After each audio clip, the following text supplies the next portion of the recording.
New ইয়র্কের Jackson থেকে আপনাদের সঙ্গে আছে আমি খালেদ মহিউদ্দিন। প্রথমে দর্শকদের কাছে ক্ষমা চেয়ে নিচ্ছি, আমরা অনুষ্ঠানটি শুরু করতে একটু দেরি হলো। আজকে আমরা জানি সেই নির্বাচনে আসলে কতটা লেভেল প্লেইং ফিল্ড হলো, কতটা বোঝা গেল যে এই নির্বাচনটি উৎসবমুখর হবে যেমনটি দাবি করছিলেন প্রধান উপদেষ্টা। সেই সঙ্গে কথা বলার জন্য আজ আমাদের সঙ্গে রয়েছেন জ্যেষ্ঠ সাংবাদিক জনাব মাসুদ কামাল। জনাব মাসুদ কামাল ঢাকা থেকে আমাদের সাথে যুক্ত হচ্ছেন। জনাব মাসুদ কামাল ভাইয়ের অনেক ব্যস্ততার মধ্যেও আমাদের সময় দিয়েছেন, সেজন্য আমাদের শুভেচ্ছা এবং কৃতজ্ঞতা জানবেন। কামাল ভাই, আপনাকে অনেক ধন্যবাদ। তবে কামাল ভাইয়ের চেয়েও এই মুহূর্তে ব্যস্ত সুনামগঞ্জ 2 আসনে বাংলাদেশ জামাত ইসলামের মনোনীত প্রার্থী এবং আপিল বিভাগের আইনজীবী জনাব অ্যাডভোকেট মোহাম্মদ শিশির মনির। তিনি সুনামগঞ্জ থেকে আমাদের সাথে যুক্ত হয়েছেন এবং তার মূল্যবান এই যে ভোট বা মানুষের সাথে জনসংযোগ, সেটির পাশাপাশি তিনি যে আমাদের সাথে যুক্ত হয়েছেন সেজন্য আমাদের অনেক ধন্যবাদ জানবেন অ্যাডভোকেট মনির। আমরা আপনাকে শুভেচ্ছা এবং কৃতজ্ঞতা জানাই। জি কামাল ভাই, আপনি আপনার অনুমতি নিয়েই আমি প্রথম প্রশ্নটা অ্যাডভোকেট শিশির মনিরকে করতে চাই, যদিও এই প্রশ্নটা আপনার কাছেও আসবো। আমি আগে অ্যাডভোকেট মনিরের উত্তরটা একটু আমরা শুনতে চাই। অ্যাডভোকেট মনির, আজকে আমার বাংলাদেশ জাতীয় পার্টির প্রধান নেতা জনাব ব্যারিস্টার আন্দালিব রহমান পার্থ একটি কথা বলেছেন। তার কথার কিছু অংশ আমি শুনেছি, সেই অংশের মধ্যে তিনি একটি প্রশ্ন করেছেন। আমি ব্যারিস্টার আন্দালিব রহমান পার্থর প্রশ্নটি আপনাকে করতে চাই। সেটি হচ্ছে, আপনারা যদি ক্ষমতায় আসেন তবে কি 16ই ডিসেম্বর হবে? অ্যাডভোকেট শিশির মনির। আচ্ছা বলেন তো, এই প্রশ্নটার হবে কি হবে না এটার উত্তর যদি সঠিকভাবে জানতে হয় তাহলে আগে আমাদেরকে ক্ষমতায় আনেন, জনগণ আমাদেরকে ক্ষমতায় আনুক, দেখেন আমরা করি কি করি না। এটার সঠিক উত্তর কি হবে? ধরেন আপনি 12ই ফেব্রুয়ারি নির্বাচনে মানুষ আমাদেরকে ভোট দিয়ে দিল। 12ই ফেব্রুয়ারি নির্বাচনে ভোট দেওয়ার পরে প্রথম 16ই ডিসেম্বর হবে 2026 সালে 16ই। রাইট। আমরা ক্ষমতা গ্রহণ করলাম, ডক্টর শফিকুর রহমান সাহেব আমাদের প্রাইম মিনিস্টার হলেন, ক্যাবিনেট ফর্ম করলাম, জোটবদ্ধভাবেই করি আর এককভাবেই করি, কিছু একটা করলাম এবং দেখবেন সেই 16ই ডিসেম্বর আমরা সেটা পালন করি কি করি না, আন্দালিব ভাই প্রশ্নের উত্তর সেদিন পেয়ে যাবেন। এখন আমাদেরকে ক্ষমতা আনেন, মানে আপনারা নির্বাচিত হওয়ার আগে অ্যাডভোকেট শিশির মনির আমরা এটা জানতে পারবো না আপনারা এটা পালন করবেন কি করবেন না? উনি তো জিজ্ঞাসা করছেন, উনি জানতে চাইতেছেন আপনারা করবেন কিনা, 16 ডিসেম্বর হবে কিনা। নিশ্চয়ই, কেন নয়, কিন্তু একটা জিনিস দেখেন যে ওনার মধ্যে যে আশঙ্কাটা তৈরি হয়েছে, এই আশঙ্কাটা তো আপনি অ্যাসার্টেন করতে পারবেন। কিছু থেকে অ্যাজাম্পশন আর কিছু থেকে সার্টেন। উনি একটা সুনির্দিষ্ট কথা বলেছেন যে 16ই ডিসেম্বর হবে না। আমি শুনেছি উনি আপনাদের প্রশ্ন করেছেন যে আপনারা নির্বাচনের আগে এটি বলেন যে আপনারা নির্বাচিত হলে সরকারে গেলে 16 ডিসেম্বর হবে কিনা। আমি এরকমই শুনছি। আমি রং, ইদানিং অনেক বিষয় আমি অনেক ভুল হচ্ছে, কিন্তু আমি এটাই শুনছি। আন্দালিব রহমান, আমি বলছি যে ধরেন একটা আশঙ্কা, তাই না? আশঙ্কা ওনার পক্ষ থেকে আমি যদি বলি যে উনি একটা আশঙ্কা প্রকাশ করছেন, কোনো ভ্যাগ বিষয়ে না, আশঙ্কা প্রকাশ করছেন উনি একটা সুনির্দিষ্ট দিন তারিখকে কেন্দ্র করে, সুনির্দিষ্ট একটা উদযাপনকে কেন্দ্র করে, তাহলে এটা মেজারেবল। আমরা অনেক সময় গ্যাস করে কথা বলি, অ্যানালাইসিস করি, যেগুলো মেজারেবল থাকে না, যেগুলো ইন্ডিকেটর থাকে না, স্পষ্ট ইন্ডিকেটর থাকে না। আমার ভাই আন্দালিব রহমান পার্থ অত্যন্ত জ্ঞানী লোক, স্মার্ট লোক, যিনি যে আশঙ্কাটা প্রকাশ করেছেন এই আশঙ্কাটা কিন্তু মেজারেবল, অ্যাচিভেবল। সুনির্দিষ্ট ভাবে হ্যাঁ অথবা না উত্তর দেওয়া যাবে। কবে উত্তর দেওয়া যাবে? 12ই ফেব্রুয়ারিতে আমরা ইলেক্টেড হব, ধরেন 25 এটা কিন্তু আপনি অতি চমৎকার। আপনি যেহেতু আপিল বিভাগের আইনজীবী এবং আপনার আসলে আইনজীবী হিসাবে আপনি প্রথিতযশা, আপনার কথা খুবই চমৎকার, কিন্তু ঘটনা হইতেছে কি এটা হ্যাঁ নাতে উত্তর দেওয়া যাবে, আমার টাইমিংটা একটু খটকা লাগতেছে। মানে আপনি এটা ইলেকশনের আগে হ্যাঁ না এত স্পষ্ট করে আপনি এটা বলতে পারবেন না তাহলে? না, ওটা না, আমি বলছি উনি যে আশঙ্কা প্রকাশ করেছেন এই আশঙ্কাটা আমরা করছি কি করছি না এটা মেজারেবল। ওকে, আচ্ছা, মানে আর সেকেন্ড প্রশ্ন হলো অবশ্যই আমরা করব, অবশ্যই আমরা করব, অবশ্যই আমরা করব, অবশ্যই আমরা করব। আর ওনার আশঙ্কার প্রশ্নের উত্তরটা উনি জানতে চাইলে আমাদেরকে ক্ষমতায় আনতে হবে, তারপরে 16 ডিসেম্বর। আমার মনে হয় যে এইবার আমার প্রশ্ন উত্তর আমি পুরোপুরি পাইছি যে অ্যাডভোকেট শিশির মনির বলতেছেন যে অবশ্যই 16 ডিসেম্বর পালন করবেন, অবশ্যই 16 ডিসেম্বর করবেন, তিনি 3বার করে বলেছেন। তবে তার আশঙ্কার জায়গা থেকে যিনি ব্যারিস্টার পার্থকে তিনি আহ্বান জানাচ্ছেন যে যদি নির্বাচিত হয় জামাতে ইসলামী তখন সেটি তো মেজারেবল, সেটি দেখা যাবে, পরিষ্কার উত্তর। আমি মাসুদ কামাল ভাই আপনার কাছে একটু জানতে চাই যে এটা ঠিক যে আন্দালিব রহমান পার্থকে আমি আজকে শুনেছি এটা উনি বলছেন যে আপনারা আসলে কি এটা হবে কিনা, পাশাপাশি আরো 2-3টা জিনিস তিনি 16 ডিসেম্বর হবে কিনা, গায়ে হলুদের অনুষ্ঠান হবে কিনা, আমরা যেগুলি সোশ্যাল নর্মস হিসেবে আমরা যেগুলি মেনে আসছি, আমাদের মেয়েদেরকে যেরকম আমরা দেখে আসছি সেরকম তারা করতে পারবে কিনা, এই ব্যাপারগুলি জামাত ইসলামের পরিষ্কার করতে হবে। অ্যাডভোকেট শিশির মনির কিছুটা পরিষ্কার আসলে করলেন, অবশ্যই অবশ্যই অবশ্যই বললে। আপনার কাছ থেকে আমি জানতে চাইবো যে জামাত ইসলামী আসলে ক্ষমতায় আসলে 16 ডিসেম্বর হবে কিনা। প্রশ্নটার মধ্যে আমি একটু লেজ লাগাতে চাই, কেউ ক্ষমতায় আসলে 16 ডিসেম্বর হবে না এরকম কোনো আশঙ্কা আপনার মনে আসে কিনা কামাল ভাই? বেশ, দিয়ে শুরু করি। আশঙ্কা না থাকাই উচিত ছিল, কারণ আমাদের ইতিহাসে কতগুলি একদম মানে প্রতিষ্ঠিত সত্য আছে, যেগুলো মানে এটা হবে, এটি স্বতঃসিদ্ধ, এটি স্বাভাবিক ছিল। কিন্তু সেই স্বাভাবিকতা কিন্তু এখন আর নেই, কেন সেটা আমি বলি। যেমন ধরেন, এই সরকার যখন প্রথম ক্ষমতায় আসলো, মানে এই অন্তর্বর্তীকালীন সরকার, তারপরে তারা 16 ডিসেম্বর পেয়েছিল। পেয়ে তারা প্রথমে কি বললো যে জাতীয় প্যারেডটা আর হবে না, প্যারেড স্কোয়ারে যেটা কুচকাওয়াজ হয় এটা হবে না। কেন হবে না? কেন হবে না? আচ্ছা, এটা হলে কি দেশের বিরাট কোনো পরিবর্তন হয়ে যায়, অর্থনীতির উন্নয়ন হয়ে যায়, মানুষের রোগ শোক ভালো হয়ে যায়? সেরকম তো কিছু হয় না। কিন্তু এটার কি কোনো প্রয়োজনীয়তা নেই? দেশে যারা সাধারণ মানুষ আছে, ছোট ছোট শিশু কিশোর আছে, আমার তো মনে আছে আমি যখন ছোটবেলা, আমি কিন্তু আমার জন্ম কিন্তু পাকিস্তান আমলে, পাকিস্তান আমলে যখন স্কুলে মানে একদম ছোট ছিলাম যখন আর কি, তখন ওই যে ওদের যে 14 আগস্টে যে আপনার স্বাধীনতা দিবস হতো, আমাদের সকালবেলা আমার মা সাজাই গুজে স্কুলে পাঠাইতো, যাই ওখানে আমরা দেখতাম যে লাল নীল সবুজ দিয়া ফ্ল্যাগ উড়ানো হতো, আমরা কিন্তু এনজয় করতাম। যখন বাংলাদেশ স্বাধীন হলো, আমরা কিন্তু 26শে মার্চে ওটা করছি, তখন আমি স্কুলে পড়ি, আমি তখন এগুলি দেখেছি। তো এখন বিষয়টা হলো কি, এগুলি কিন্তু একটা সামাজিক একটা প্রভাব আছে, তারা গতবার করেনি। ঠিক আছে, ভাবলাম প্রথম প্রথম আসছে, করেনি, অর্থনৈতিক ভাবে তারা অনেক কিছু এই চিন্তা ভাবনা করতেছে, খরচ বাড়াবে কেন, করে নাই, ভালো কথা। কিন্তু খরচ যে কেমন বাড়াইছে না কমাইছে এটা তো গত এক বছর আমাদের কিন্তু কামাল ভাই 26শে মার্চ, এবার করলো না। 26শে মার্চ তো করছে। আমি 26শে মার্চ আলোচনা করেছি না, আমি 16 ডিসেম্বর আলোচনা মানে করেছি। মানে এমন এইটা কোন কি নিয়ম আছে? এইটা কি এরকম যে 16 এক ডিসেম্বর বছর করলে 26 মার্চ পাবে না? এক বছর রাষ্ট্র একটা বড় করে করে আরেকটা অত বড় করে করে না, ওরকম কি কোনো? এটা ঠিক না, এটা আমরা কখনোই দেখি নাই। আচ্ছা। বাংলাদেশের স্বাধীনতার পর থেকে আওয়ামী লীগ 26 আসছে, বিএনপি আসছে, জাতীয় পার্টি আসছে, আবার আওয়ামী লীগ আসছে, আবার বিএনপি, সবাই আসছে, প্রতিবারই এটা হয়েছে।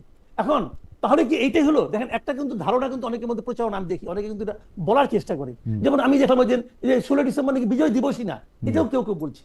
এখন যারা এই ধরনের কথা বলছে, তাদেরই কি প্রভাব এটা হচ্ছে না? হতে পারে। অনেকে বলছে যে 16 ডিসেম্বর আসলে আমাদের বিজয় হয় নাই, ওই দিন তো পাকিস্তান আর্মি তো আমাদের কাছে সারেন্ডার করে নাই, অতএব বিজয় দিবসটা এটা ইন্ডিয়ানদের বিজয় দিবস, বাংলায় লিঙ্ক না, এটা বলছে অনেকে। তো এখন এগুলো নিয়ে আমি বাহাস করতে পারি, কোনো সমস্যা নাই, কিন্তু ওইটা তো প্রশ্ন না। প্রশ্নটা হলো কি, সরকার কি করছে? সরকার কিন্তু এবছরও পালন করছে না, এবং কেন করছে না তার কোনো ব্যাখ্যা কিন্তু সরকার দিচ্ছে না। সরকার মনে অত বেশি কনভিন্স না যে 16 ডিসেম্বরে আসলে বিজয় দিবস হিসেবে পালন করা উচিত, এরকম মনে হইতেছে। কারণ যেহেতু তর্কটা আছে, মুক্তিযুদ্ধের মধ্যে থেকে কেউ তর্ক চলছে। বলি, দেখেন, জি, যে এটা সরকার আছে ক্ষমতায়, জি, তারা কনভিন্স না। রাইট। এখন যদি সরকার কনভিন্স না হয়, তো যে কোনো পলিটিক্যাল পার্টিও কনভিন্স না হতে পারে। রাইট। সেই জন্য আমার কিন্তু অনেস্ট কোয়েরি ছিল যে জামায়াতে ইসলামী কনভিন্স কিনা যে 16 ডিসেম্বর বিজয় দিবস না। তো উনি বললেন যে অবশ্যই পালন করবেন। রাইট। শিশির মুনির সাহেব জবাব দিলেন যে অবশ্যই করবে, তারা অবশ্যই করবে। তারা তো convinced। কিন্তু সরকারের মধ্যে জামায়াতে ইসলামের মধ্যে যে ঝামেলা নাই, সেই ঝামেলা আমি সরকারের মধ্যে দেখি। এটা ইন্টারেস্টিং কিন্তু দেখি, এটাই তো আপত্তিকর এবং হতাশাজনক। জি, মানে এই সরকার যে আসলে কি, ওই সরকার যেটা কথা বলছে না, রিসেট বাটন টিপা দিছে, এখন রিসেট বাটন তো টিপছেন, এখন কোত্থেকে আবার শুরু হবে? এখন ওনারা কি 47 থেকে শুরু করতে চান, নাকি আরো আগে থেকে, নাকি পলাশী যুদ্ধ থেকে শুরু করতে চান? এটা যেন বুঝতে পারছি। আচ্ছা, ক্লিয়ার না আমার মনে হয় যে কামাল ভাই, আমরা এই প্রশ্নটা ক্লিয়ার। আমরা যেহেতু অনেকগুলি বিষয়ে কথা বলবো, আমরা একটু দর্শকদের মতামত একটু আপনাকে শোনাতে চাই। একজন দর্শক আপনাকে প্রশ্ন করেছেন, আরেকজন দর্শক শিশির, অনেকেই প্রশ্ন করেছেন, আমি দুটো প্রশ্ন বাছাই করেছি। একটা দর্শক প্রশ্ন করেছে যে আপনি ইন্ডিয়া কেন গিয়েছিলেন কামাল ভাই, যদি ছোট করে বলতেন। আচ্ছা, ইন্ডিয়া কি আমাদের কোনো নিষিদ্ধ জায়গা নাকি? ভিসা বলে দেয় না ইন্ডিয়া, ইন্ডিয়া বলে ইন্ডিয়ান লোকদের ছাড়া কাউরে ভিসা দেয় না, মানে ইন্ডিয়ার প্রিয় লোকদের ছাড়া। কেন যাবো? অসুস্থ লোক প্রচুর যাচ্ছে। আমি যখন ইন্ডিয়া যখন আসলাম, বাংলাদেশ বিমানে আসছে, সেই বিমানে আমি দেখলাম যে পেছনের 3 জন লোক ছাড়া সমস্ত সিট ভর্তি, এবং তারা সবাই বাঙালি। তো সমস্যাটা কি হয়েছে? এত লোক গেছে না। আচ্ছা, এখন আমি কথাটা বলি, এই জিনিসটা হলো ইন্ডিয়া গেছে, আমি বলি আপনাদের, বলার কোনো সমস্যা তো নাই। আমার ছেলে দার্জিলিং এ পড়ে, আপনি প্রশ্ন করবেন আপনার ছেলে দার্জিলিং এ পড়ে কেন, সেটাও বলি না ভাই। এখন সমস্যা হচ্ছে কি, আমি যখন আজকে রাতে একটু বাথরুমে যাবো, তোর প্রশ্ন করবেন আপনি বাথরুমে যাচ্ছেন কেন, কারণ আপনি পাবলিক পারসন ভাই, আপনি জনপ্রিয় লোক। আপনি, আমার ছেলে কেন দার্জিলিং বসে, আমি বলি আপনাকে। আমরা স্বামী স্ত্রী দুইজনেই চাকরি করি। আমি এই ছেলেটাকে কার কাছে বাসায় রেখে যাবো, কি করবো না করবো, এটা আমাদের একটা টেনশন ছিল, এবং সেজন্য আমি কম খরচে, আমার এখানে যে খরচটা হতো এর চেয়েও কম খরচে, অথবা এরকম খরচে আমি আমার একটা নিরাপদ জায়গা খুঁজতেছিলাম। আজকে থেকে 3 বছর আগে আমার ছেলেকে আমি দার্জিলিং এ পড়তে পাঠিয়েছি, তার আরো 1 বছর আছে। ওকে, এখন একটা পর্যায়ে সে আছে, এখন যদি ইন্ডিয়া সে আমার যুদ্ধও লাগে, তাও কিন্তু আমার জন্য খুব জটিল অবস্থা হয়েছে। রাইট। তাকে আনতে গিয়েছিলাম ভাই। শুনেন, তার পরীক্ষা শেষ, আরো বলি, শেষ করি তাহলে বুঝবেন, আরেকটু বলি। তো ওখানে গিয়েছিলাম, আমরা স্বামী স্ত্রী দুইজনেই গিয়েছিলাম। দুজনে যাওয়ার পর আমার স্ত্রী বললো যে উনি একটু আজমির শরীফে যেতে চান। তো আমি বললাম ঠিক আছে, চলো আজমির শরীফ, জয়পুরে গেলাম। আজমির থেকে যখন আমরা ফিরবো, ফেরার সময় দেখলাম যে প্লেনে দিল্লি থেকে ঢাকার যে ভাড়া, কলকাতার চেয়ে ঢাকার ভাড়া তার চেয়ে বেশি। আমি বললাম তাহলে চলো কম ভাড়ায় দিল্লিতেই যাই। ওকে, দিল্লি থেকে আমরা পরে প্লেন আমার মনে হয় যে খুবই পরিষ্কার আজকে অনেকগুলি গুরুত্বপূর্ণ ব্যাপার আছে। আমার একটা ছবিটা দিয়েছে, জি। আমাকে ছবি দিয়েছে দিল্লি যাওয়ার পর আমার স্ত্রী বললো জি। যে আমি একটু জামা মসজিদটা দেখতে চাই, জি আমি চলো নিয়ে যাই। ওখানে যাওয়ার পর সে ইউটিউবে আপনার চ্যাট জিপিটি দেখছে এখানে নাকি করিমের একটা হোটেল আছে, রাইট রাইট রাইট। করিমের হোটেলে খাওয়া দাওয়ার পরে আমি ওখানে দাঁড়িয়েছিলাম, আমার মুখে একটা টুথপিক ছিল ভাই, আমার ছেলে আমাকে দেখাচ্ছে বাবা দেখো এই ছবিটা কেমন হয়েছে, ওটা দেখতে গেছি টুথপিকটা মুখে ছিল, এখন আমি নাকি ললিপপ খাচ্ছি, আবার কেউ বলছে আমি সিগারেট খাচ্ছি, ভাই জীবনে সিগারেট খাইনি। আমার মনে হয় কামাল ভাই পরিষ্কার। আমাদের শিশির মনির ভাইয়ের জন্য আমাদের একটা প্রশ্ন আছে, দর্শকদের প্রশ্ন। শিশির মনির ভাই, আমরা মূল প্রশ্ন যাওয়ার আগে আপনি যদি অ্যাড্রেস করেন। জনাব শিশির মনির আমাদের ধর্ম নিয়ে অবমাননাকর বক্তব্য দিয়েছে, এহেনহীন কাজের জন্য তিনি জাতির কাছে ক্ষমা চাইবেন কিনা জিজ্ঞেস করুন। অনেকগুলি দর্শক একই প্রশ্ন বারবার করতেছেন। আমি একটু বলে রাখি, আমি জনাব শিশির মনিরের এই বক্তব্য শুনেছি, যদি এটা রোজা এবং পূজা নিয়ে হয়ে থাকে আমি তার বক্তব্যে আপত্তিকর কোনো কিছু পাই নাই। জনাব শিশির মনির, আপনি যদি অ্যাড্রেস করেন দর্শকের প্রশ্ন। এগুলো আরো আগেও আমি অ্যাড্রেস করেছি। জি আসলে এটি কোনো ধর্মীয় অবমাননার প্রশ্ন, এটি আসলে সম্প্রীতির প্রশ্ন। রাইট। আমার যেখানে বাড়ি এটি দিরাইশাল্লাহ, এখানে আবহমান কাল থেকে সাম্প্রদায়িক সম্প্রীতির উজ্জ্বল উদাহরণ বিরাজমান। এখানে পাশেই আছে মসজিদ, একটু পাশেই আছে মন্দির, যে যার ধর্ম পালন করে, কেউ কাউকে এখানে বিরক্তও করে না, হস্তক্ষেপও করে না। ওকে, মূলত এই উদাহরণটি ছিল সেই সম্প্রীতি বোঝানোরই একটি বাস্তব নমুনা। এটিকে যে বা যারা ধর্মীয় অবমাননা হিসেবে ব্যাখ্যা করছেন, আমার বিবেচনায় এটা সঠিক কাজ। আমার মনে হয় যে খুবই, আমি আসলেই মানে আমাকে মাসুদ কামাল ভাই অনুষ্ঠানের আগেও কামাল ভাইকে আমি বলতেছিলাম যে মানে কোনো বিষয় আমার খুবই পক্ষ নিতে ইচ্ছা করে। এইটার ক্ষেত্রে আমি একদমই বলি যে জনাব শিশির মনি যেটি বলছেন সেটি আমার কাছে অসাধারণ সম্প্রীতিমূলক একটা কথা মনে হয়েছে, এবং যারা এটিকে টুইস্ট করছেন তাদের জন্য আমার নিন্দাটা আমি একটু জানাই রাখলাম। যাই হোক, আমি অ্যাডভোকেট শিশির মনির কাছে আমার প্রশ্নটা একটু রাখি যে নির্বাচন কমিশন যে তফসিল ঘোষণা করেছে সেটা লেভেল প্লেইং ফিল্ড হলো কিনা, আপনার কাছ থেকে প্রশ্নের উত্তরটি জেনে আমি আবার কামাল ভাইয়ের কাছে যাবো। এটা নিয়ে নির্বাচন কমিশন তফসিল ঘোষণা করেছে, নির্বাচনের ডেট ঘোষণা করেছে, লেভেল প্লেইং ফিল্ড হয়েছে কিনা, অনেকগুলি বিষয়ে জামাত ইসলামের অনেকগুলি আপত্তি ছিল। আজকে তফসিল ঘোষণা হয়েছে, আমি এলাকা থেকেই তফসিল মনোযোগ দিয়ে শুনলাম, প্রধান নির্বাচন কমিশনারের যে বক্তব্যটা শুনলাম, আর আমরা তো ফিল্ডেও আছি, তো মনে হচ্ছে খুব অল্প সময়ের ভিতরে ওসিদেরকে চেঞ্জ করা হয়েছে, ইউএনওদেরকে চেঞ্জ করা হয়েছে, ডিসি কে চেঞ্জ করা হয়েছে, এসপি কেও চেঞ্জ করা হয়েছে লটারির মাধ্যমে। তো আমার ব্যক্তিগত অভিজ্ঞতা বলবো, আমার এলাকার কথা আমি বলি, আমার এলাকায় আমি দেখতে পাচ্ছি যে প্রশাসনের উপরে রাজনৈতিক দলগুলোর যে খবরদারি থাকে বা এক ধরনের ইনফ্লুয়েন্স থাকে, ছত্রচ্ছায়া থাকে, আপাতত আমি এটা এখানে দেখতে পাচ্ছি না। ওকে, আরেকটা জিনিস আমি এখানে বলতে চাই, এইবারকার আমার এলাকায় হাওর রক্ষা বাঁধ নামে কতগুলো বাঁধ সরকার এলট করে, যেখানে রাজনৈতিক দলের সদস্যদের সমন্বয়ে কমিটি গঠিত হয়, প্রশাসন এবং রিপ্রেজেন্টেটিভ আকারে গঠিত হয়।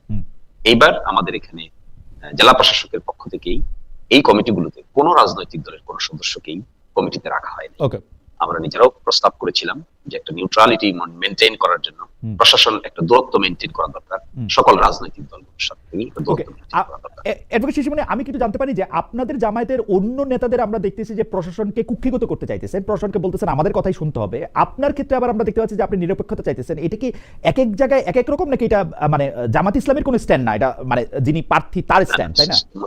মোটেও না, জামাত ইসলামের কোন স্ট্যান্ড না। যে ব্যক্তি এটা বলেছিলেন, সাথে সাথে জামাত পক্ষ থেকে বিবৃতি দেওয়া হয়েছে এবং তাকে শোকজ করা হয়েছে। তিনি তার জবাবটা অফিশিয়ালি দিয়েছেন কিনা আমি জানি না, ঢাকায় আমি দেখি নাই, দেন নাই মনে হয়। তো আমি যেটা বলছি, এটা কখনোই জামাত ইসলামের কোন সেন্ট্রাল স্ট্যান্ড হতে পারে না যে একটা নির্বাচনকে ইনফ্লুয়েন্স করার জন্য প্রশাসনকে ব্যবহার করতে হবে এই মর্মে ইনস্ট্রাকশন, তাহলে তো জামাত ইসলামের আর কোনো নৈতিক ভিত্তি থাকবে না। ওকে, ফলে আমি মনে করি এটা একান্তই ব্যক্তিগত ব্যাপার। এ ব্যাপারে যে শোকজ করা হয়েছে আমি হয়তো সেন্ট্রালের সঙ্গে কথা বলে জানতে পারবো পরবর্তী পদক্ষেপ, কিন্তু আমি ব্যক্তিগতভাবে এটা সাবস্ক্রাইব করি না, আগেও করিনি, এখনো করি না, ভবিষ্যতেও আমি করব না। কামাল ভাই, আপনার কাছে কি মনে হয় লেভেল প্লেইং ফিল্ড কি হয়েছে কিনা? জনাব শিশির মনি তার এলাকার কথা বললেন, আপনি পুরো বাংলাদেশটা যে খেয়াল করেন, এটার ক্ষেত্রে আপনি লেভেল প্লেইং ফিল্ড দেখেন কিনা? যে একটা দেখেন, একটা জিনিস হলো কি, লেভেল প্লেইং ফিল্ডে অনেক বড় একটা কথা, কিন্তু বড় কথা কিভাবে যে বিএনপির পক্ষ থেকে কিন্তু এর মধ্যে আমরা অভিযোগ পেয়েছি, জামাতের পক্ষ থেকে অভিযোগ পেয়েছি ডিসি নিয়োগের সময়। ডিসি নিয়োগের সময় কেউ কেউ বলছে এটা জামাতের ডিসি, কেউ বলছে এটা বিএনপির ডিসি, এরকম বলা বলি কিন্তু হয়েছে। এবং এটা যখন নির্বাচনে যখন কেউ হেরে যাবে, উনি কিন্তু বলবেন যে আমি নির্বাচনে হেরেছি কারণ ওই পক্ষের ডিসি ছিল, সে এটাকে মেকানিজম করছে, এটা কিন্তু বলবে ভাই। তা আমি মনে করি এই যে ডিসি চেঞ্জ করছে, তারপর এসপি চেঞ্জ করছে, ওসি চেঞ্জ করছে, এই চেঞ্জ যেগুলো করছে, লটারি করে করছে, অনেক কিছু করছে, কেন করছে?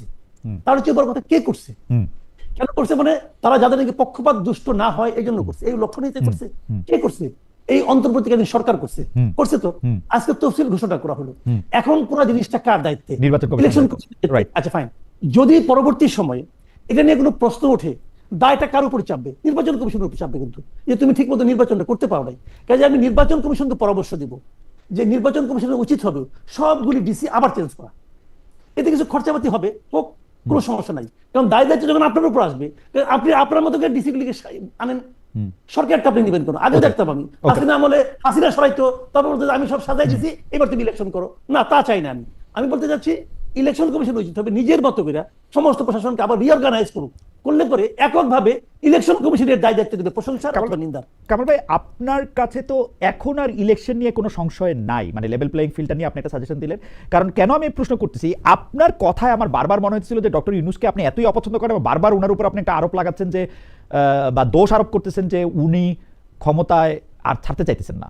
বা ক্ষমতা ছাড়তে চান না এইটা তো আপনার দূর হয়েছে তাই না মানে বা আমি বলি আপনাকে ডক্টর ইউনূস ক্ষমতা ছাড়তে চান না এটা আমি কখনো বলি নাই আচ্ছা আমি কি বলছি সেটাই বলি জি। আমি বলেছি যে 5ই আগস্ট ভাষণের পর উনি যখন বললেন যে ফেব্রুয়ারি দ্বিতীয় সপ্তাহে নির্বাচন হবে এরপর থেকে এই সরকার যা যা করছে নির্বাচনকে ওই সময় করার জন্য সবই ওই সময় করার জন্য ইতিবাচক Okay. তার মধ্যে কোনো ভুল নাই Okay. এটা আমি বলেছি Okay. এমন ইলেকশন কমিশনও সেইভাবে কাজ করতেছে এখানেও কোনো ভুল নাই কিন্তু তারপরেও বাস্তবতা হচ্ছে যে সাধারণ মানুষের মধ্যে সংশয়টা দূর হয় নাই সাধারণ মানুষের মধ্যে সংশয়টা কেন দূর হয় নাই এটা আমি জানি না কিন্তু আমি মনে করি এই সাধারণ মানুষের সংশয়টা যে আছে যে ইলেকশন কি হবে অথবা ইলেকশন কি ফেব্রুয়ারিতে হবে এই যে সংশয়টা ডক্টর ইউনূস নিজ দায়িত্বে অর্জন করেছেন উনি সাধারণ মানুষের কাছে আস্থা ভাজন হতে পারেননি বলেই মানুষ এত কিছু করার পরেও সন্দেহ করছে Okay. আমি এই কথাটা বলি ওকে আপনার মনে আপনি বলছেন যে সাধারণ মানুষের মনে সংশয় ছিল হাওয়েভার আমি পরবর্তী প্রসঙ্গে যাই এই নির্বাচনে জনাব অ্যাডভোকেট শিশিরমণি কাকে আপনি প্রধান প্রতিদ্বন্দ্বী মনে করেন বিএনপি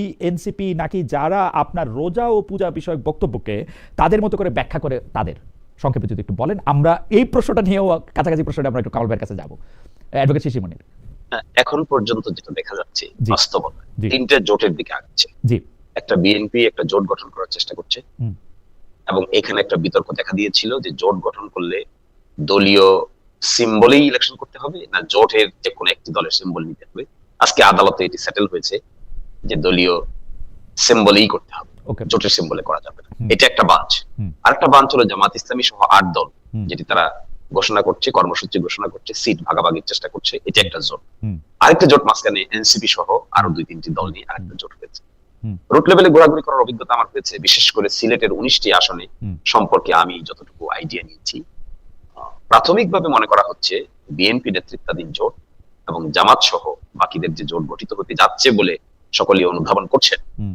এই ক্ষেত্রেই মূল প্রতিদ্বন্দ্বিতা হতে মানে পারে বিএনপি ভার্সেস জামাত প্র্যাকটিক্যাল ফিল্ডে বিএনপি ভার্সেস জামাত প্র্যাকটিক্যাল ফিল্ডে তাই মানে হচ্ছে জোট আমি পার্টিকুলার দল বলছি না, আচ্ছা আচ্ছা কিন্তু এটা জোট হচ্ছে। বিএনপি এটা জোট জোট। বিএনপি জোট আর জামাত জোট বিএনপির জোটটা নিয়ে অবশ্য শনিবার দিন বৈঠকের কথা বলা হয়েছে সেই জোটটা কি হবে আমি জানি না একটু কামাল ভাইয়ের কাছে যাই নির্বাচনের মূল লড়াই কাদের কাদের মধ্যে হবে বলে আপনি মনে করেন কামাল ভাই মূল লড়াই হবে জামাত ইসলামী এবং বিএনপির মধ্যে এটা হলো মূল লড়াই কিন্তু এটা বোঝাই যাচ্ছে কারণ আর তো কেউ নাই রে ভাই হুম। 3 নম্বর তো কেউ নাই দুইজনই দলই দুইটা এখানে আপাতত যেহেতু আওয়ামী লীগ নাই আওয়ামী লীগ অনুপস্থিত আওয়ামী লীগের অনুপস্থিতি এই দুইটার মধ্যে লড়াই হবে আরেকটা কথা আছে এখানে আরেকটু বলে রাখি সেটা হলো কি যদি জাতীয় পার্টি ইলেকশন করতে পারে শেষ পর্যন্ত এখনো মনে হচ্ছে যে 80% সম্ভাবনা আছে তারা পারবে কিন্তু আবার একটু ভয় আছে ভয় মানে কি একটু দ্বিধা আছে এই কারণে সেটা হলো যে তারা আবার ইলেকশন করতে গেলে মবে শিকার হবে কিনা এটা নিয়ে আমার একটু দ্বিধা সংশয় আছে ওকে যদি তারা মবে শিকার না হয় যদি তারা স্মুথলি ইলেকশনের নমিনেশন সাবমিট করতে পারে এবং নির্বাচনে প্রচার চালাতে পারে তাহলে কিন্তু বিএনপির সঙ্গে জামাতে ইসলামের এইটা প্রতিদ্বন্দ্বিতা অতটা তীব্র নাও হতে পারে সেক্ষেত্রে জামাত একটা কিন্তু মানে ঝামেলা পড়ে যাবে এই জাতীয় পার্টিকে নিয়ে এটা আমার ধারণা ওকে কারণ কারণ আপনি যাই বলেন না কেন আমি আরেকটু বলি জি। সেটা হলো কি জানেন আসলে আমরা বলি আর না বলি এই ইলেকশনে কিন্তু মূল ফ্যাক্টর হয়ে দাঁড়াবে সামনে আওয়ামী লীগ আওয়ামী লীগ নির্বাচনে থাকবে না ব্যালটেও আওয়ামী লীগের কোনো মার্কা থাকবে না কিন্তু আওয়ামী লীগ নির্ধারণ করবে আগামী নির্বাচনটা কেমন হবে না হবে না কিন্তু কামাল ভাই আমি একটা জিনিস খালি আপনাকে একটু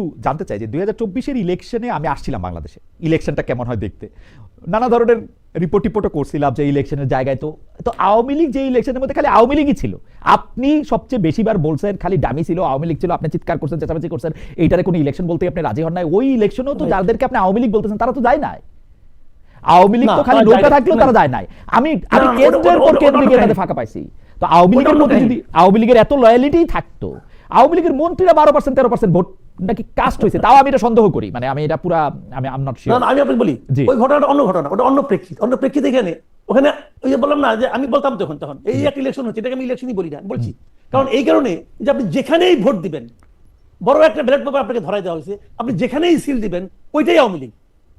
তো ওকে, এখন আওয়ামী লীগের তো কোনো ভয় নাই, যেখানে আওয়ামী লীগের ভয় নাই, যেখানে আওয়ামী লীগের অস্তিত্ব ধরে কেউ টান দেয় নাই, সেখানে আওয়ামী লীগের লোক না গেলেও কোনো সমস্যা নাই। তারা ওইভাবে নিয়েছে যে যেখানেই ভোট দিব ওটাই যে আমাদের লোক, ও গেল আমার, সে গেল আমার, কাজে ওইটার সঙ্গে এটা তুলনা করা যাবে না। এখন কিন্তু আওয়ামী লীগের অস্তিত্বের প্রশ্ন হয়ে দাঁড়াবে সামনে, কাজে তারা কি করবে আমি জানি না, কিন্তু আমি এটা এখনো মনে করি যে নির্বাচনে আওয়ামী লীগ নাই, কিন্তু এই নির্বাচনকে নিয়ন্ত্রণ করবে আওয়ামী লীগ। যেমন আমি উদাহরণ দিয়ে বলি, আওয়ামী লীগের ভোটের জন্য, আওয়ামী লীগের ভোটের জন্য কি বিএনপি আশা নিত না যে আওয়ামী লীগ আমাকে ভোট দেয়? জামাত চায় না যে নৌকার ভোটগুলো আমার কাছে আসুক, চাইতো ভাই ভোট না তো কিন্তু কম না। কিন্তু কাউল ভাই, ভোট আপনিও দেখছেন, আমার চেয়ে বেশি দেখছেন, আমিও দেখছি, ভোটের সময় তো ভোটাররা কত, আরে যারা নির্বাচনে তারা কত কথাই কয়, এমন কি যারা ভোটার না তাগো নিয়েও কয় ভোট চাই, ভোটারের দোয়া চাই সকলের। তো সেই ক্ষেত্রে তো আপনি আওয়ামী লীগের ভোট তো চাইবে, এটা শিশির মনি সাহেবও চাবে, বিএনপিও চাবে, কিন্তু আওয়ামী লীগ ইলেকশনের ফ্যাক্টর হবে এইটা বলাটা একটু মানে একটু বেশি হইলো কিনা কামাল ভাই, আমার মানে দুই পয়সা একটু দিয়ে আমার মনে হয় একদম বেশি না। আমি আপনি যদি আপনি শিশিরমণি ভাইকে জিজ্ঞেস করেন, ওনার আলাপের পরে আমাকে আরেকবার চ্যানেল আচ্ছা। আমি ওর ডিটেইল বলবো। আচ্ছা ঠিক আছে, তাহলে অ্যাডভোকেট শিশির মনি এটা নিয়ে কি আপনি একটু বলবেন যে আপনি তো মাঠে ময়দানে ঘুরতেছেন, আওয়ামী লীগ কি সেই অর্থে ফ্যাক্টর হবে ইলেকশনের ক্ষেত্রে? আপনি যদি 1 মিনিটে বলতেন, আমাদের অনেক প্রশ্ন আসলে অ্যাডভোকেট মনির। আসলে দেখেন, আমার এলাকার কথা বলি আমি বারবার কেন আমার এলাকার কথা বলছি, কারণ এটা আমার ফার্স্ট হ্যান্ড ইনফরমেশন আছে, তাই আমি এটা ক্লেম করতে পারি, সবটা তো আমি ক্লেম করতে পারি। তো আমি মনে করি যে আসলে ওই সরকার পতনের পরে গুরুত্বপূর্ণ ব্যক্তিবর্গ যাদের বিচার হচ্ছে কিংবা যারা দেশ ছেড়ে চলে গেছে, কিন্তু সাধারণভাবে আমার এলাকায় বাবু সুরঞ্জিত সেনগুপ্ত 6 বার 7 বার এমপি ছিলেন। তো উনি যে দলই যেতেন এই দলেই এমপি হতেন, সব দল থেকে তিনি এমপি ছিলেন, আওয়ামী লীগ থেকেও ছিলেন, একতা থেকে ছিলেন, জনতা থেকে ছিলেন, নানান ভাবে ছিলেন। তো সেখানে কেউ যদি বলে এখন যে সুরঞ্জিত বাবুর সমর্থনরা সবাই আওয়ামী লীগ, তাহলে তো অনেক ভোটার। কেউ যদি বলে উনি যখন একতায় ছিলেন তাহলে একতা মানুষ একতা হয়ে গেছে, তাহলেও অনেক ভোটার। এখন যিনি আমার সঙ্গে প্রতিদ্বন্দ্বী প্রার্থী আছেন, অনেক সিনিয়র লোক, যিনি নাসির উদ্দিন চৌধুরী, তিনি একসময় লাঙ্গল থেকে এমপি ছিলেন, পরবর্তীতে বিএনপিতে এসেছেন। লাঙ্গল থেকে তিনি একসময় এমপি ছিলেন, কিন্তু তিনি বিএনপি থেকে কখনো এমপি হতে পারেন। এখন কেউ যদি বলে এই পুরো ভোটটা হলো বিএনপির ভোট নাকি নাসির উদ্দিন চৌধুরীর ভোট, এই নানান ধরনের কথা আমি মনে করি হ্যাঁ, বাংলাদেশের নাগরিক সিটিজেন সব তো আর বাংলাদেশ থেকে চলে যায় নাই, সব তো বাংলাদেশ থেকে চলে যাওয়ার কথা না। ভোটার লিস্টে যাদের নাম আছে তারা কি ভোট প্রয়োগ করবে না? করবে তো। এখন যদি আওয়ামী লীগের ইনস্ট্রাকশন থাকে যে তোমরা ভোটে যাবা না, ভোট দিবা না, কিংবা ভোট দানে বাড়িতে করবা, তাহলে কি ভূমিকা নিবে এটা দেখার বিষয়। ইন্টারেস্টিং, কিন্তু মানে এছাড়া আপনি অ্যাডভোকেট মনির, আমি এই জায়গাটাতে শুধু আপনাকে প্রশ্ন করতে চাই, তাহলে তো কামাল ভাইয়ের কথা মিললো, মানে আওয়ামী লীগের যারা সমর্থক আছে তারা আওয়ামী লীগের নেতৃবৃন্দের ইনস্ট্রাকশনে ভোট দিবে বা দিবে না, বা কারো পক্ষে দিবে বা দিবে না, এটা ঠিক করবে? মানে স্টিল আমার একটা ধারণা ছিল নেতা নেত্রীরা পালায় গেছে। ওইটা ওইরকম না, আসলে ওইটা ওই পর্যায়ে নাই। আমি বাস্তবে এই কথাটা বলতে চাইছিলাম আর কি, পরে আপনার প্রশ্নের কারণে বলতে পারি নাই। বাস্তবে ওই পর্যায়ে নাই, কারণ এখানে মানুষ, সাধারণ মানুষের মধ্যে যে সেন্টিমেন্ট আছে, এই সেন্টিমেন্টটা এই আওয়ামী লীগ বলি আর যেভাবেই বলি না কেন, এখানে এত ডিপলি রুটেড না, মানে একটা বড় অংশের ভোটার ফ্লোটিং হয়ে গেছে না, বাট ডিপলি রুটেড না হলো আপনি এটা আসলে আপনার মতো করে ব্যাখ্যা করেছেন। কামাল ভাই, আপনি যদি 1 মিনিট বলেন, আমাদের একজন দর্শক অসংখ্যবার একই মেসেজ পাঠাচ্ছেন, ওনাকে না পড়লেই না, আবু সুফিয়ান, উনি বলছেন যে খালেদ ভাই আপনি ভয়ে ভয়ে কথা বলেন। ঠিক আছে কামাল ভাই, আপনি বলেন, আমার কিছু বলার নাই, মানে কিন্তু আমি একটু এটার মধ্যে বলে রাখি যে মানে আমার থিসিসটা কোথায়, আপনি যদি 1 মিনিট একটু অ্যাড্রেস করেন। আমার থিসিসটা হচ্ছে যে আওয়ামী লীগ দল হিসাবে যে দলটাকে দেখতো শেখ হাসিনার ক্ষমতাচ্যুতির পর এবং উনার পালায় যাওয়া, উনার বিভিন্ন জায়গা থেকে বিভিন্ন যারা আছেন তাদের চলে যাওয়া, তারপরে উনার কথায় সেটা দল হিসাবে একসাথে ফাংশন করবে কিনা। কিন্তু আমার অ্যাডভোকেট শিশির মনিরের কথা মনে হইতেছে যে সেটা একটু ফাংশন করার জন্য কিছু লোক তো রয়ে গেছে। কারণ ভাই এটা যদি আপনি একটু বলতেন, আমি ভুল না। আমি আপনাকে একটা ছোট্ট করে বলি, জি, আওয়ামী লীগ হলো কমপক্ষে 4 পুরুষের দল। দাদা আওয়ামী লীগ করতো, বাবা আওয়ামী লীগ করে, ভাই যুবলীগ করে অথবা ছাত্রলীগ করে, ছোট ভাই ছাত্রলীগ করে, এর হলো 4 পুরুষের দল।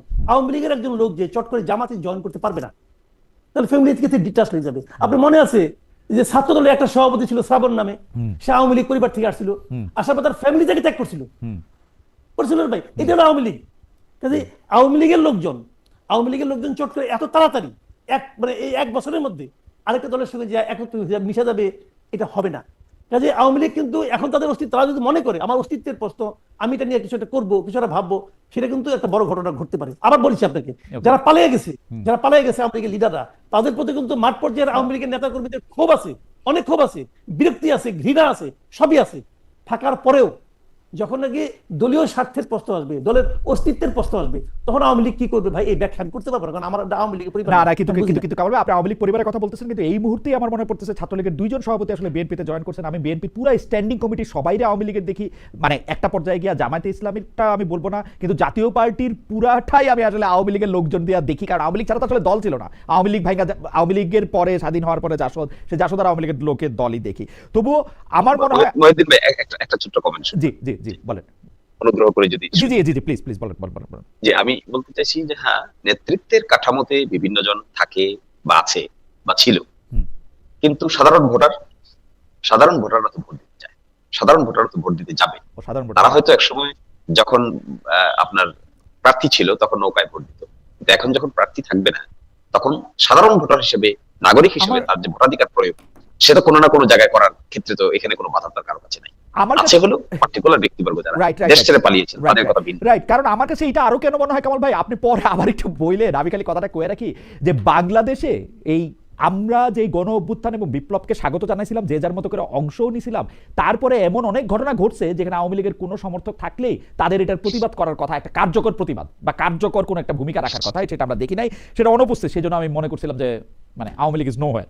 যা হাওয়েভার, না এই ক্ষেত্রে আমি একটা বলে দিই, ছোট করে বলি। জি। দেখেন আওয়ামী লীগ যখন ক্ষমতায় ছিল তখন বিএনপির নেতারা না মাঝে মাঝে বলতো, নেতা কর্মীরা বলতো যে পুলিশ রাইখা আসো, তারপর দেখি তোমাদের কত জোর। রাইট, তো ওই কথাটা কিন্তু সব সময়ের জন্যই প্রযোজ্য। আচ্ছা পারলে কাজে পুলিশ, প্রতিবাদ যে দেখেন নাই, ওটা পুলিশের ভয়ে দেখেন নাই। ওকে, সঙ্গে যে কামাল ভাইকে ধন্যবাদ যে কামাল